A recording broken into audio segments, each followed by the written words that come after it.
Hello दोस्तों, आपका अपना चैनल भीष्म अकादमी में स्वागत है। दोस्तों, आज हम सरस्वती गोविंद पांडे की पुस्तक से हम आज पद्य साहित्य का ये टॉपिक लेकर आए हैं और आज हम स्टार्ट कर रहे हैं। और दोस्तों, हमने इससे पहले यूथ कंपटीशन बुक में जितने भी प्रश्न हैं, लगभग 13-14 हज़ार प्रश्न हैं, उनको बाकायदे व्याख्या सहित हमने पढ़ा है। यदि आप उन सभी प्रश्नों को देखना चाहते हैं तो अभी आपको प्लेलिस्ट का लिंक दिखाई देगा, उसमें क्लिक करके हमारे सभी वीडियो देख सकते हैं। दोस्तों, हमने उन प्रश्नों को एक एक व्याख्या सहित एक एक पॉइंट सभी प्रश्नों को पढ़ा है। यदि आप उनको देखते हैं तो आपको लाभ ज़रूर मिलेगा। सरस्वती गोविंद पांडे की वस्तुनिष्ठ हिंदी साहित्य, इसको हम पूरा पढ़ेंगे तो हम लगभग एक दिन में 2 वीडियो, ये पद्य साहित्य और गद्य साहित्य का एक एक वीडियो एक दिन में लाएंगे, तो आप इनको भी देखिए। और दोस्तों, यदि आपको सेशन अच्छा लगे तो लाइक और शेयर ज़रूर करें। दोस्तों, हिंदी साहित्य का बहुत बड़ा सिलेबस होता है, तो दोस्तों परीक्षा की दृष्टि से ये बुक ऑथेंटिक मानी जाती है, जो कि एक सभी टॉपिक को एक जगह कलेक्ट किया गया है। तो ये परीक्षा की दृष्टि से बहुत महत्वपूर्ण पुस्तक है। तो हम इस पुस्तक को पूरा पढ़ेंगे, तो आपको देखना चाहिए, आपको लाभ ज़रूर होगा। तो चलिए देर न करते हुए सेशन की शुरुआत करते हैं। और दोस्तों, यदि सेशन अच्छा लगे तो लाइक और शेयर ज़रूर करें, और चैनल पर नए हैं तो चैनल को सब्सक्राइब कर लें, जिससे आने वाला नेक्स्ट नोटिफिकेशन आपको सबसे पहले मिल सके। तो चलिए देर न करते हुए सेशन की शुरुआत करते हैं। पद्य हिंदी साहित्य इतिहास लेखन की परंपरा। चलिए देखते हैं। पहला फैक्ट है, हिंदी साहित्य के इतिहास लेखन का सबसे पहला प्रयास फ्रेंच विद्वान गार्सा द तासी ने किया। किसने किया? सबसे पहला प्रयास फ्रेंच विद्वान गार्सा द तासी ने किया। चलिए अगला फैक्ट पढ़ते हैं। गार्सा द तासी ने अपनी पुस्तक की रचना फ्रेंच भाषा में की है। गार्सा द तासी ने अपनी पुस्तक की रचना फ्रेंच भाषा में की है। और अगला फैक्ट है, तासी ने अपनी पुस्तक का नाम क्या रखा? तासी ने अपनी पुस्तक का नाम इस्तवार द ला लिटरेतुर एंदुई हिंदुस्तानी रखा। क्या रखा? इस्तवार द ला लिटरेतुर एंदुई हिंदुस्तानी रखा। अगला फैक्ट है, यह 2 भागों में, गार्सा द तासी की पुस्तक 2 भागों में विभक्त है, जिसका प्रकाशन क्रमशः 1839 ईस्वी तथा 1847 ईस्वी में हुआ। प्रकाशन 1839 तथा 1847 ईस्वी में हुआ। और अगला फैक्ट देखते हैं। यह ग्रंथ ग्रेट ब्रिटेन और आयरलैंड की प्राच्य साहित्य अनुवादक समिति की ओर से पेरिस में मुद्रित किया। कहाँ? पेरिस में मुद्रित किया गया। और अगला फैक्ट है, इस्तवार द ला लिटरेतुर एंदुई हिंदुस्तानी द्वितीय संस्करण दोस्तों 3 भागों में विभक्त हो गया, जिसका प्रकाशन सन 1871 में, द्वितीय संस्करण जो कि 3 भागों में विभक्त हो गया था, और इसका प्रकाशन 1871 में हुआ था। और अगला फैक्ट है, तासी ने अपनी पुस्तक में हिंदी और उर्दू के अनेक कवियों का विवरण अंग्रेजी वर्ण क्रमानुसार दिया। हिंदी और उर्दू के अनेक कवियों का विवरण अंग्रेजी वर्ण क्रमानुसार दिया। अगला फैक्ट है, गार्सा द तासी के ग्रंथ में कुल 738 कवि हैं। कितने? 738 कवि हैं, जिनमें 738 कवियों में केवल हिंदी के 72 तथा शेष 72 कवियों को छोड़कर शेष उर्दू के कवि थे। और अगला फैक्ट है, डॉक्टर लक्ष्मी सागर वार्ष्णेय ने तासी के ग्रंथ का हिंदी अनुवाद, तासी के ग्रंथ कौन सा ग्रंथ था? इस्तवार द ला लिटरेतुर एंदुई हिंदुस्तानी का हिंदी अनुवाद लक्ष्मी सागर वार्ष्णेय ने हिंदुई साहित्य का इतिहास नाम से प्रकाशन सन 1952 में कराया था। अगला फैक्ट है, तासी की पुस्तक इस्तवार द ला लिटरेतुर एंदुई हिंदुस्तानी में एंदुई के लिए हिंदवी यानी कि हिंदी, एंदुई के लिए हिंदवी यानी कि हिंदी, और हिंदुस्तानी के लिए हिंदुस्तानी जो कि उर्दू शब्द है, उर्दू में अर्थ प्रयुक्त होता है। और अगला फैक्ट है हिंदी साहित्य इतिहास लेखन की परंपरा में हिंदी भाषा में लिखा प्रथम ग्रंथ श्री महेश दत्त शुक्ल। इससे पहले जो देख रहे थे वो फ्रेंच भाषा में था दोस्तों, और हिंदी भाषा में बात की जाए तो सबसे पहला प्रयास किया था श्री महेश दत्त शुक्ल द्वारा, जो कि इनके द्वारा रचित भाषा काव्य संग्रह है। भाषा काव्य संग्रह किसका ग्रंथ है? महेश दत्त शुक्ल द्वारा रचित ग्रंथ है भाषा काव्य संग्रह, जो कि हिंदी भाषा में प्रथम ग्रंथ है। ये हिंदी भाषा में प्रथम ग्रंथ है, इतिहास साहित्य इतिहास की दृष्टि से प्रथम ग्रंथ है। और अगला फैक्ट है भाषा काव्य संग्रह का प्रकाशन 1873 में हुआ। भाषा काव्य संग्रह का प्रकाशन 1873 में नवल किशोर प्रेस लखनऊ नवल किशोर प्रेस लखनऊ से हुआ। भाषा काव्य संग्रह का प्रकाशन 1873 में। और अब देखते हैं शिव सिंह सेंगर ने शिव सिंह सरोज नाम से हिंदी भाषा में दूसरा, पहला कौन सा था हिंदी भाषा में? महेश दत्त शुक्ल द्वारा रचित भाषा काव्य संग्रह था। और शिव सिंह सेंगर ने शिव सिंह सरोज नाम से हिंदी भाषा में दूसरा इतिहास ग्रंथ रचा। और अगला फैक्ट है शिव सिंह सरोज का प्रकाशन 1883 में। शिव सिंह सरोज का प्रकाशन 1883 ईस्वी में। अगला फैक्ट है शिव सिंह सरोज में 1 सहस्त्र यानी कि 1000 लगभग 1000 और यानी कि 838 कवि हैं। भाषा कवियों का जीवन चरित्र शिव सिंह सरोज में 838 भाषा कवियों का जीवन चरित्र तथा उनकी कविताओं के उदाहरण दिए गए हैं। अगला फैक्ट है सन 1888 ईस्वी में एशियाटिक सोसाइटी ऑफ बंगाल की पत्रिका के विशेषांक के रूप में जॉर्ज गियर्सन द्वारा रचित the modern vernacular literature of Hindustan का प्रकाशन हुआ। कब हुआ? 1888 में। अगला फैक्ट है जॉर्ज गियर्सन द्वारा रचित the modern vernacular literature of Hindustan को सच्चे अर्थों में हिंदी साहित्य का पहला इतिहास ग्रंथ माना जाता है। किसको? The modern vernacular literature of Hindustan को सच्चे अर्थों में हिंदी साहित्य का पहला इतिहास ग्रंथ माना जाता है।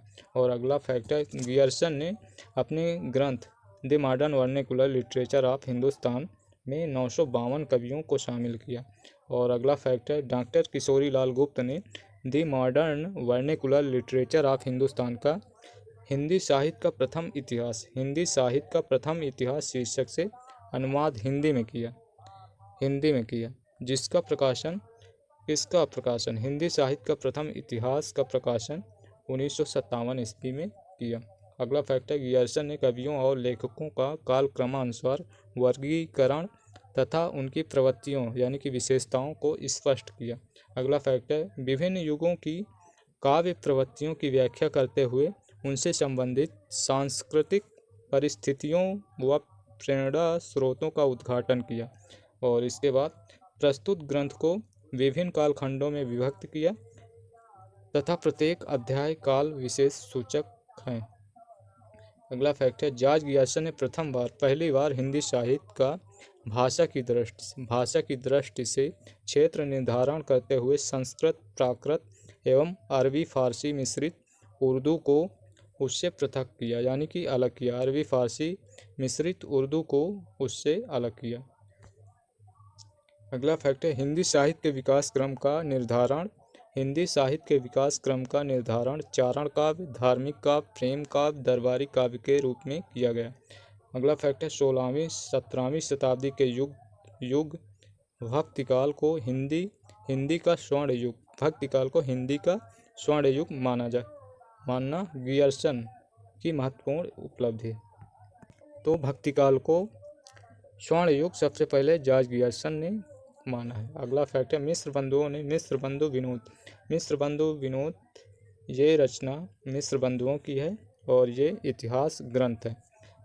अगला फैक्ट है जिनमें मिस्र बंधु 3 भाइयों का समूह था, जिनमें गणेश बिहारी मिश्र, श्याम बिहारी मिश्र, सुखदेव बिहारी मिश्र आते हैं। और अगला फैक्ट है मिस्र बंधु विनोद 4 भागों में यानी कि मिस्र बंधुओं का ग्रंथ मिस्र बंधु विनोद 4 भागों में विभक्त है, जिसके पहले 3 भाग का प्रकाशन 1913 में पहले 3 भागों का प्रकाशन 1913 में तथा चौथे भाग का प्रकाशन 1934 ईस्वी में हुआ। अगला फैक्ट है, मिस्र बंधु विनोद में 4591 कवियों का जीवन व्रत वर्णन यानी कि जीवन परिचय उसमें दिया गया। अगला फैक्ट है, इसमें अनेक अज्ञात कवियों को प्रकाश में लाने के साथ ही उनके साहित्यिक महत्व को स्पष्ट करने का प्रयास किया गया। अगला फैक्ट है, मिस्र बंधु विनोद में कवियों का सापेक्षिक महत्व निर्धारण करने के लिए उनकी 4 श्रेणियां बनाई गई। इसके बाद हिंदी साहित्य लेखन की परंपरा में आचार्य रामचंद्र शुक्ल द्वारा रचित हिंदी साहित्य का इतिहास। आचार्य रामचंद्र शुक्ल का ग्रंथ है हिंदी साहित्य का इतिहास का स्थान सर्वोच्च, इन सबसे ऊंचा है। अगला फैक्ट है, आचार्य रामचंद्र शुक्ल का इतिहास मूलतः नागरी प्रचारणी सभा द्वारा प्रकाशित हिंदी शब्द सागर की भूमिका के रूप में हिंदी साहित्य का विकास के नाम से सन 1929 पहले ये हिंदी साहित्य का विकास के नाम से 1929 में प्रकाशित हुआ। अगला फैक्ट है, हिंदी साहित्य का विकास में 1000 कवियों और लेखकों को शामिल किया गया। अगला फैक्ट है, आचार्य रामचंद्र शुक्ल ने शिव सिंह सेंगर, जॉर्ज गियर्सन, मिस्र बंधुओं के इतिहास को कवि व्रत संज्ञा से अभिहित किया। किसने? रामचंद्र शुक्ल ने शिव सिंह सेंगर, जॉर्ज गियर्सन, मिस्र बंधुओं के इतिहास को कवि व्रत संज्ञा से अभिहित किया। अगला फैक्ट है, आचार्य शुक्ल ने लिखा है, जबकि प्रत्येक देश का साहित्य वहाँ की जनता की चित्रवृत्ति का संचित प्रतिबिंब होता है, तब यह निश्चित है कि जनता की चित्रवृत्ति के परिवर्तन के साथ साथ साहित्य के स्वरूप में भी परिवर्तन होता चला जाता है। आदि से अंत तक इन्हीं चित्रवृत्तियों की परंपरा को परखते हुए साहित्य परंपरा के साथ उनका सामंजस्य दिखाना ही साहित्य का इतिहास कहलाता है। ये रामचंद्र शुक्ल का मानना है और उन्हीं का कथन है। और जनता की चित्तवृत्ति बहुत कुछ राजनीतिक, सामाजिक, सांप्रदायिक तथा धार्मिक परिस्थितियों के अनुसार होती है, और ये रामचंद्र शुक्ल का कथन है। अगला फैक्ट देखते हैं। सर्वप्रथम आचार्य शुक्ल ने साहित्य इतिहास को आलोचना से अलग किया तथा अपने विकासवादी एवं वैज्ञानिक दृष्टिकोण का परिचय दिया। अगला फैक्ट है, आचार्य शुक्ल ने साहित्य इतिहास के प्रति एक निश्चित सुस्पष्ट दृष्टिकोण का परिचय देते हुए युगीन परिस्थितियों के संदर्भ में विकास क्रम की व्याख्या करने का प्रयास किया। अगला फैक्ट है, आचार्य शुक्ल ने काल विभाजन के अंतर्गत हिंदी साहित्य के 900 वर्षों के इतिहास को चार सुस्पष्ट कालखंडों में विभक्त किया। रामचंद्र शुक्ल ने काल विभाजन के अंतर्गत हिंदी साहित्य के 900 वर्षों के इतिहास को 4 सुस्पष्ट कालखंडों में विभक्त किया, जो कि इसके बाद अभी देखेंगे। और अगला फैक्ट है, शुक्ल जी भक्ति काल को 4 भागों में या शाखाओं में बांटकर उसे सर्वप्रथम शुद्ध दार्शनिक एवं धार्मिक आधार पर प्रतिष्ठित किया। तो ये देखिए, भक्ति काल को 2 भागों में, निर्गुण धारा, सगुण धारा, और इसी तरह निर्गुण धारा 2 भागों में बढ़ गई, ज्ञानाश्रय शाखा, प्रेमाश्रय शाखा, और सगुण भी 2 भागों में, सगुण धारा राम भक्ति शाखा और कृष्ण भक्ति शाखा में बढ़ गई। अगला फैक्ट है, आचार्य रामचंद्र शुक्ल ने अपने इतिहास में पहली बार कवियों और साहित्यकारों के जीवन चरित्र संबंधी इतिवृत्ति के स्थान पर उनकी रचनाओं कवियों और साहित्यकारों की रचनाओं के साहित्यिक मूल्यांकन को प्रमुखता दी, न कि जीवन परिचय को। उनकी रचनाओं के साहित्यिक मूल्यांकन को प्रमुखता दी। और अगला फैक्ट है, एडविन ग्रीव्स महोदय ने 1917 में अंग्रेजी भाषा में ए स्केच ऑफ हिंदी लिटरेचर नाम से हिंदी साहित्य का एक संक्षिप्त इतिहास ग्रंथ लिखा। किसने? एडविन ग्रीव्स ने 1917 में, और इसकी भाषा अंग्रेजी भाषा में थी। और ये ग्रंथ है ए स्केच ऑफ हिंदी लिटरेचर नाम से हिंदी साहित्य का एक संक्षिप्त ग्रंथ लिखा। और अगला फैक्ट है, एडविन ग्रीव्स ने हिंदी साहित्य के इतिहास के 5 भाग किए। और अगला फैक्ट है, 1920 ईस्वी में FEK ने अंग्रेजी भाषा में, ये भी अंग्रेजी भाषा में है, और इस ग्रंथ का नाम है ए हिस्ट्री ऑफ हिंदी लिटरेचर। नाम से एक इतिहास ग्रंथ लिखा। और इसके बाद अगला है तज़किरा-ई-शुअराई हिंदी, तज़किरा-ई-शुअराई हिंदी, जो कि 1848 ईस्वी का है, नामक इतिहास ग्रंथ मौलवी करीमुद्दीन द्वारा। तज़किरा-ई-शुअराई हिंदी ये मौलवी करीमुद्दीन द्वारा लिखा गया और ये 1848 ईस्वी की। इसमें कुल कवियों की संख्या 1004 थी। किसमें? तज़किरा-ई-शुअराई हिंदी में कवियों की संख्या 1004 है, जिसमें हिंदी के 62, केवल 1004 कवियों में केवल हिंदी के 62 ही कवि हैं। इस ग्रंथ में प्रथम बार कालक्रम का ध्यान दिया गया, यानी कि पहली बार कालक्रम का ध्यान रखा गया। और अगला फैक्ट है, आचार्य हजारी प्रसाद द्विवेदी ने 3 इतिहास ग्रंथों की रचना की है क्रमशः, जो कि हिंदी साहित्य की भूमिका 1940 ईस्वी, और दूसरा है हिंदी साहित्य उद्भव और विकास 1952 ईस्वी का है, और हिंदी साहित्य का आदिकाल 1952 ईस्वी में है। तो एक बार फिर से देख लेते हैं आचार्य हजारी प्रसाद के ग्रंथ। हिंदी साहित्य की भूमिका 1940 ईस्वी, हिंदी साहित्य उद्भव और विकास 1952, हिंदी साहित्य का आदिकाल ये भी 1952 ईस्वी से है। और अगला फैक्ट, आचार्य हजारी प्रसाद द्विवेदी ने अपने इतिहास में परंपरा की निरंतरता का अनुशीलन करते हुए एक व्यापक इतिहास दर्शन की भूमिका तैयार की।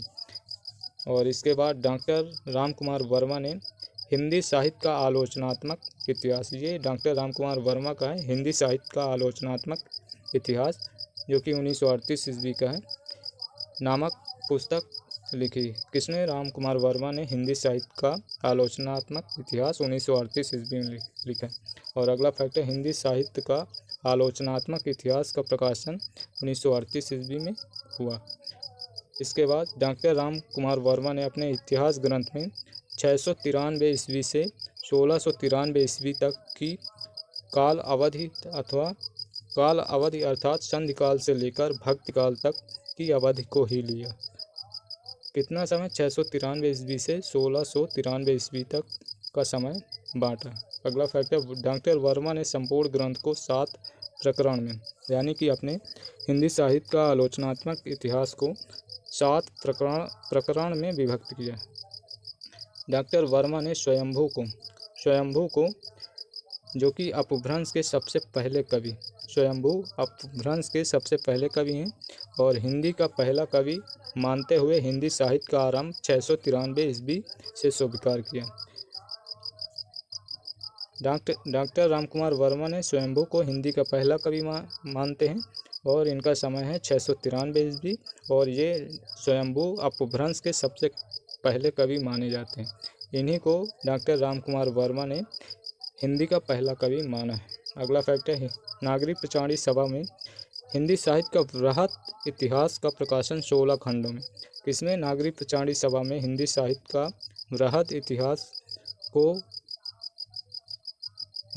वृहत इतिहास का प्रकाशन 16 खंडों में हो चुका है। और अगला फैक्ट है, अनेक विद्वानों ने अलग अलग खंडों का संपादन कार्य किया जो अग्रलिखित है। चलिए देखते हैं भाग एवं प्रत्येक भाग का नाम, संपादक। प्रथम भाग हिंदी साहित्य की पीठिका नाम से ये किया डॉक्टर राजबली पांडे ने। दूसरा है हिंदी भाषा का विकास, ये डॉक्टर धीरेन्द्र वर्मा इसके संपादक हैं। तीसरे का आदिकाल है, इसके संपादक डॉक्टर करुणापति त्रिपाठी व वासुदेव सिंह हैं। और चौथे भाग का भक्तिकाल निर्गुण भक्ति, इसके प्रकाशक हैं, इसके संपादक परशुराम चतुर्वेदी। पांचवें भाग का जो कि इसका नाम है भक्तिकाल सगुण भक्ति, इसके संपादक हैं देवेंद्र शर्मा व विजयेंद्र स्नातक। छठवें भाग का रीतबद्ध नाम से इसके संपादक हैं डॉक्टर नगेन। सातवें का रीतकाल रीत मुक्ति, इसके संपादक भगीरथ मिश्र। आठवें का हिंदी साहित्य का अभ्युत्थान भारतेंदु काल संवत 1900 से संवत 1950 तक, इसके संपादक हैं डॉक्टर विनय मोहन शर्मा। नौवां भाग द्विवेदी काल है, इसका समय है संवत 1950 से 1975 विक्रमी संवत, इसके संपादक डॉक्टर पंडित सुधाकर पांडे हैं। 9वें भाग के संपादक पंडित सुधाकर पांडे हैं। 10वें भाग का इसका नाम है 10वें भाग का नाम है उत्कर्ष काल काव्य, इसका समय है संवत 1975 से 1995। इसके संपादक डॉक्टर नगेन है। 11वें भाग का नाम है उत्कर्ष काल नाटक। इसका समय है 1975 संवत 1975 से संवत 1995 और इसके संपादक हैं सावित्री सिंह व दशरथ ओझा। और 12वें भाग का नाम है कथा साहित्य। इसका समय भी 1975 संवत 1975 संवत 1995 और इसके 12वें भाग के संपादक डॉक्टर निर्मला जैन है। 13वां भाग, इसका नाम है समालोचना निबंध और पत्रकारिता और इसके संपादक डॉक्टर लक्ष्मी नारायण सुधांशु। और 14वें भाग का नाम अद्यतन काल। इसका समय है संवत 1995 से संवत 2017 विक्रम। और इसके संपादक डॉक्टर कैलाश चंद भाटिया हैं। डॉक्टर कैलाश चंद भाटिया। 15वें भाग का नाम है आंतर भारतीय हिंदी साहित्य। 15वें भाग का नाम आंतर भारतीय हिंदी साहित्य। इसके संपादक हैं डॉक्टर नगेन और पंडित राहुल सांकृत्यायन। और 16वें भाग का नाम है हिंदी का लोक साहित्य और इसके संपादक हैं डॉक्टर कृष्णदेव उपाध्याय।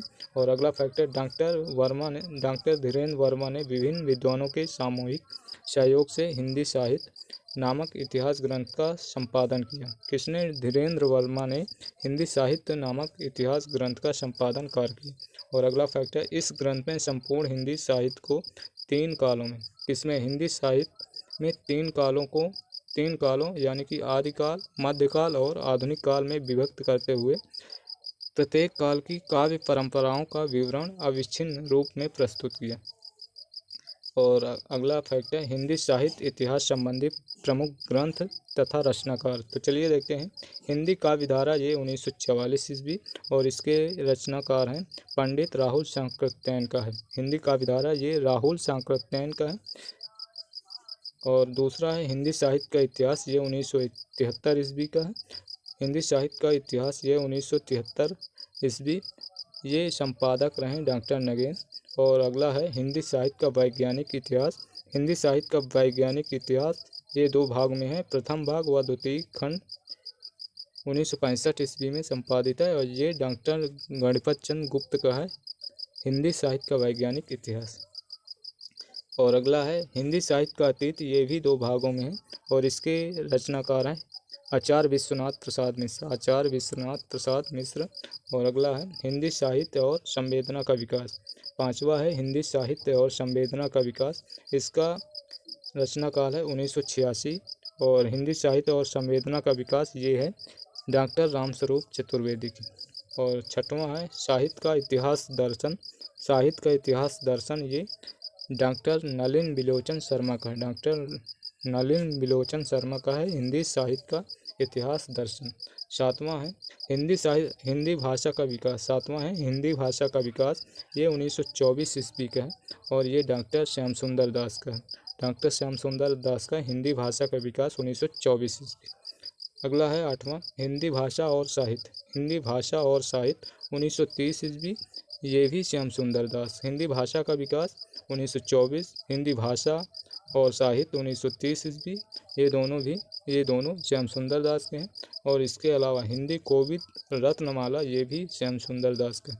श्याम सुंदर दास के 3 हैं, हिंदी भाषा का विकास, हिंदी भाषा और साहित्य, हिंदी कोविद रत्नमाला 2 भागों में है। प्रथम भाग का प्रकाशन 1909, द्वितीय भाग का प्रकाशन 1914 में। चलिए देखते हैं 10वां राजस्थानी भाषा और साहित्य। ये डॉक्टर मोतीलाल मेनारिया का राजस्थानी भाषा और साहित्य डॉक्टर मोतीलाल मेनारिया का है। और राजस्थानी पिंगल साहित्य ये भी मोतीलाल मेनारिया का है। हिंदी वीर काव्य 1945 ईस्वी, हिंदी वीर काव्य ये 1945, ये डॉक्टर टीकम सिंह तोमर का है। और हिंदी काव्य शास्त्र का इतिहास ये डॉक्टर भगीरथ मिश्र का है। और अगला है आधुनिक हिंदी का आदिकाल 1973, डॉक्टर नारायण चतुर्वेदी का है। और हिंदी साहित्य 20वीं शताब्दी ये नंद दुलारे वाजपेयी का है। ये बहुत इम्पोर्टेंट है। हिंदी साहित्य 20वीं शताब्दी 1945 ईस्वी, ये नंदुलारे वाजपेयी का है। और 16वां है आधुनिक हिंदी साहित्य, ये 1950 ईस्वी का, ये भी नंदुलारे वाजपेयी का। और हिंदी साहित्य का इतिहास 1931 ईस्वी, ये रमा शंकर शुक्ल रसाल का है। हिंदी साहित्य का इतिहास 1931 वाला रमा शंकर शुक्ल रसाल का। अगला है हिंदी भाषा का उद्भव और विकास। हिंदी भाषा का उद्भव और विकास, ये उदय नारायण तिवारी का। 19वां है हिंदी साहित्य विमर्श 1923 ईस्वी। हिंदी साहित्य विमर्श 1923 ईस्वी, पद्मलाल पुन्नालाल बख्शी का। हिंदी साहित्य विमर्श 1923 ईस्वी, पद्मलाल पुन्नालाल बख्शी का है। और कविता कौमुदी 1917 ईस्वी, ये राम नरेश त्रिपाठी का है। भाषा काव्य संग्रह, इससे पहले पढ़ चुके हैं। ये हिंदी भाषा का पहला साहित्यिक इतिहास है, महेश दत्त शुक्ल का। विकल्प महेश दत्त शुक्ल का है। और अगला है हिंदी साहित्य का विवेचनात्मक इतिहास 1930 ईस्वी। हिंदी साहित्य का विवेचनात्मक इतिहास 1930 ईस्वी का, ये सूर्यकांत शास्त्री का है। और अगला है आधुनिक हिंदी साहित्य का इतिहास 1934 ईस्वी, ये कृष्ण शंकर शुक्ल का है। और इसके बाद 24वां मॉडर्न हिंदी लिटरेचर 1939 का है, ये इंद्रनाथ मदान का है। और 25वां खड़ी बोली हिंदी साहित्य का इतिहास 1941 का। खड़ी बोली हिंदी साहित्य का इतिहास, ये ब्रज रत्नदास का है। और 26वां आधुनिक हिंदी साहित्य 1941, आधुनिक हिंदी साहित्य 1941, ये लक्ष्मी सागर वार्ष्णेय का है। और 27वां ब्रज माधुरी सार, ये दोस्तों बहुत ही इम्पोर्टेंट है, ब्रज माधुरी सार 1923 ईस्वी, वियोगी हरिका है। वियोगी हरिका ब्रज माधुरी सार 1923 ईस्वी, वियोगी हरिका है। और 28वां हिंदी साहित्य का दूसरा इतिहास, ये बच्चन सिंह का, डॉक्टर बच्चन सिंह का। 2021 टीजीटी पीजीटी में इस पुस्तक से दोस्तों बहुत ही क्वेश्चन आए थे, तो ये पुस्तक भी बहुत इम्पोर्टेंट है एग्जाम की दृष्टि से। तो हिंदी साहित्य का दूसरा इतिहास बच्चन सिंह 1996 ईस्वी। और 29वां हिंदी साहित्य का आधा इतिहास, हिंदी साहित्य का आधा इतिहास सुमन राजे का। और हिंदी साहित्य का मौखिक इतिहास नीलाप का। हिंदी साहित्य का ओझल नारी इतिहास 2013, ये नीरजा माधव का। दूसरा इतिहास बच्चन सिंह, आधा इतिहास सुमन राजे, मौखिक इतिहास नीलाप और ओझल नारी इतिहास नीरजा माधव। ये शब्दों को पकड़ कर चलेंगे तो आपको ये रचनाएं याद हो जाएंगी।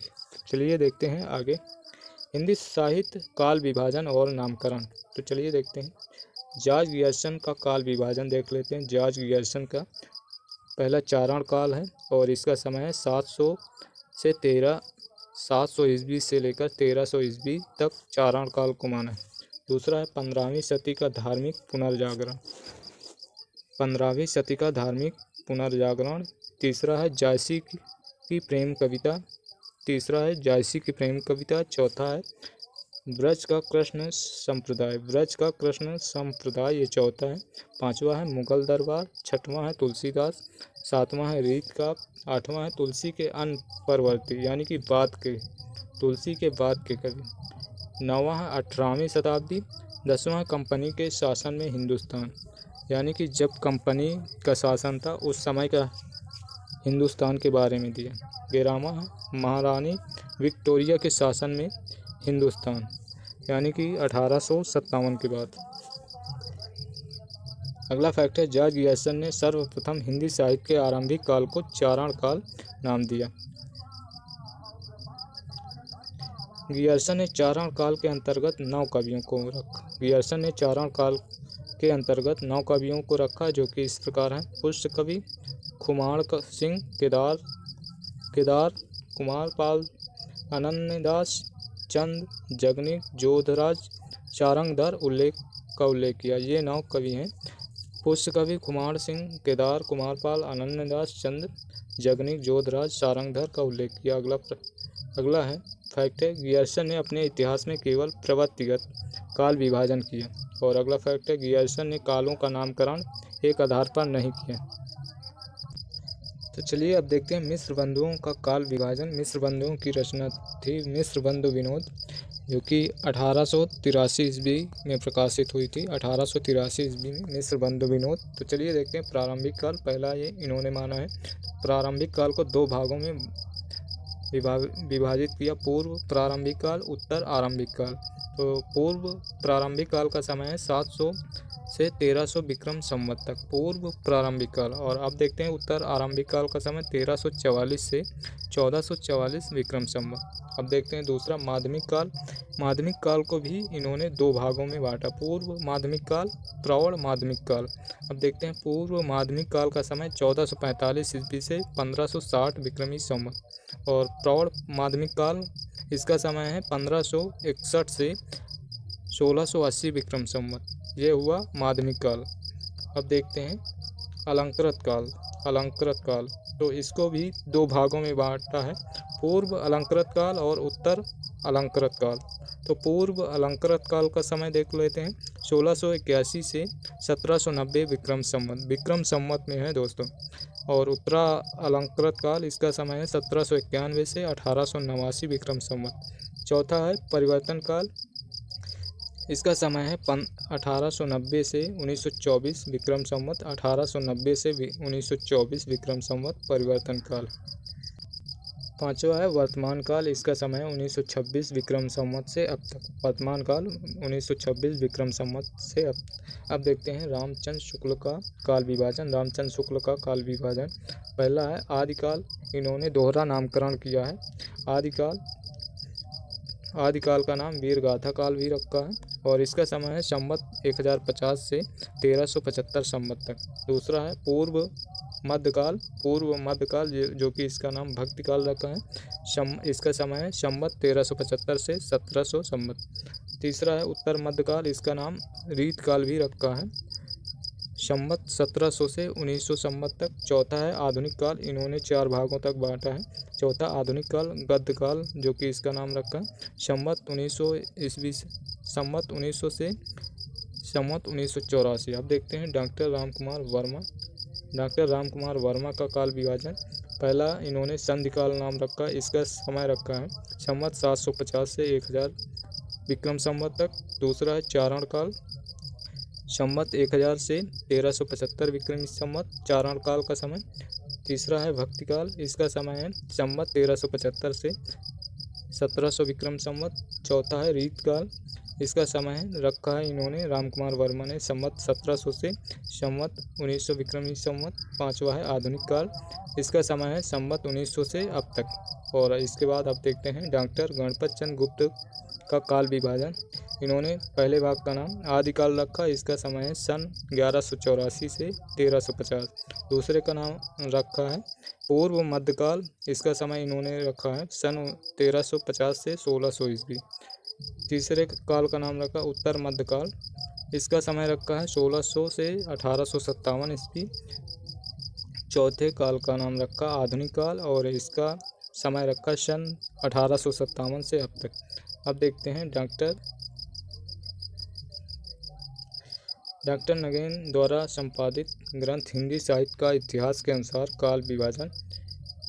पहले का आदिकाल, इसका समय 7वीं सदी के मध्य से 14वीं सदी के मध्य। और दूसरे का नाम भक्ति काल, इसका समय 14वीं सदी के मध्य से 17वीं सदी तक। तीसरे का नाम रीत काल, इसका समय है 17वीं सदी के मध्य से 19वीं सदी के मध्य तक। चौथा है आधुनिक काल, इसका समय है 19वीं सदी के मध्य से अब तक। और आधुनिक काल को कई भागों में बांटा। पहला पुनर्जागरण काल, इसका नाम भारतेंदु युग, भारतेंदु काल, इसका समय 1857 से 1900 ईस्वी। दूसरे का जागरण सुधार काल, जिसका नाम द्विवेदी काल भी है, और इसका समय 1900 ईस्वी से 1918 ईस्वी। और तीसरे का नाम छायावाद काल, इसका समय 1918 से 1938। चौथा छायावादोत्तर काल। फिर प्रगति प्रयोग काल, इसका समय 1938 से 1953 का है। नवलेखन काल 1953 से अब तक। और अब देखते हैं डॉक्टर बच्चन सिंह का काल विभाजन। पहले का बच्चन सिंह ने नाम रखा अपभ्रंश काल, दूसरे का नाम भक्ति काल, इन्होंने भक्ति काल का समय सन 1400 से 1650 तक रखा है। रीत काल तीसरे काल का नाम रखा रीत काल, इसका समय 1650 से 1857। चौथे का नाम आदिकाल रखा, चौथे का नाम आधुनिक काल रखा, इसका समय सन 1857 से अब तक। और अब देखते हैं आदिकाल का नामकरण, नाम और प्रयोक्ता, यानी कि नाम क्या रखा है और किसने रखा है। चारण काल नाम दिया है जॉर्ज ग्यर्सन ने, प्रारंभिक काल रखा मिश्र बंधु ने, और बीज वपन काल रखा आचार्य महावीर प्रसाद द्विवेदी ने। वीर गाथा काल नाम रखा है रामचंद्र शुक्ल ने। सिद्ध सामंत काल पंडित राहुल शंकरत्यायन ने। वीर काल रखा है आचार्य विश्वनाथ प्रसाद मिश्र। चंद काल एवं चारण काल, चारण काल इससे पहले जॉर्ज ग्यर्सन ने रखा था, तो इन्होंने भी चारण काल माना है। चंद काल एवं चारण काल रामकुमार वर्मा ने। आदिकाल नाम दिया है हजारी प्रसाद द्विवेदी ने। आधार काल सुमन राजे और मोहन अवस्थी ने भी आधार काल नाम दिया। अगला है, अब देखते हैं रीत काल का नामकरण, क्या क्या नाम दिया है अनेक विद्वानों ने, नाम और प्रयोक्ता। रीत का नाम दिया है जॉर्ज ग्यर्सन ने। अलंकृत काल मिश्र बंधुओं ने अलंकृत काल कहा है रीत काल को, और रीत काल नाम दिया है आचार्य रामचंद्र शुक्ल ने। श्रृंगार काल नाम दिया है आचार्य विश्वनाथ प्रसाद मिश्र ने। दोस्तों, नामों से एक न एक प्रश्न प्रत्येक परीक्षाओं में आता है, तो इनको जरूर पढ़िए। तो कला काल नाम दिया है रमाशंकर शुक्ल रसाल। और आप देखते हैं डॉक्टर उदय नारायण तिवारी, डॉक्टर गोविंद त्रिगुणायत और डॉक्टर महेंद्र नाथ दुबे द्वारा भाषा की दृष्टि से किया गया काल विभाजन, भाषा की दृष्टि। तो चलिए देखते हैं। पृष्ठभूमि अवहट्ट काल, पृष्ठभूमि इसका नाम रखा अवहट्ट काल। उनमें दूसरा उन्मेष काल, यह ब्रज बोली भाषा, ब्रज बोली पुरानी ब्रजी कौरवी या खड़ी बोली अवधि। और तीसरे का पूर्व भाग, इसका नाम ब्रज भाषा या अवधि काल। और चौथे का नाम उत्तर भाग, इसका नाम रखा खड़ी बोली काल। तो दोस्तों, ये नामकरण से संबंधित इतिहास, साहित्य इतिहास से संबंधित हमने इसको ख़त्म कर लिया। अब इसके बाद हम आदिकाल से संबंधित जितने फैक्ट बनते हैं इसके बाद हम पढ़ेंगे। तो चलिए, आज के लिए इतना काफ़ी है। और दोस्तों, यदि सेशन अच्छा लगे तो लाइक और शेयर ज़रूर करें, और चैनल पर नए तो चैनल को सब्सक्राइब कर लें, जिससे आने वाले नेक्स्ट सेशन का नोटिफिकेशन आपको सबसे पहले मिले। और दोस्तों, यदि हमारे सभी वीडियो देखना चाहते हैं तो अभी आपको प्लेलिस्ट का लिंक दिखाई देगा, उसमें क्लिक करके हमारे सभी वीडियो देख सकते हैं। दोस्तों, हमने लगभग 120 प्रश्न यूथ कंपटीशन बुक में, जो कि प्रीवियस ईयर प्रश्नों की श्रृंखला है, हमने करवा रखी है, और वो सभी प्रश्न व्याख्या सहित हमने पढ़ा है। यदि आप उसको देखते हैं तो आपको लाभ ज़रूर होगा, तो उसको ज़रूर देखिए, आपको अंदाज़ा हो जाएगा कि कैसे प्रश्न, किस परीक्षा में कैसे प्रश्न आते हैं और हमें क्या आगे रणनीति अपनानी चाहिए, तो आपको मालूम हो जाएगा। तो उसको ज़रूर देखिए। तो चलिए, फिर से मिलते हैं नेक्स्ट सेशन में। तब तक के लिए धन्यवाद। जय हिंद, जय भारत, वंदे मातरम।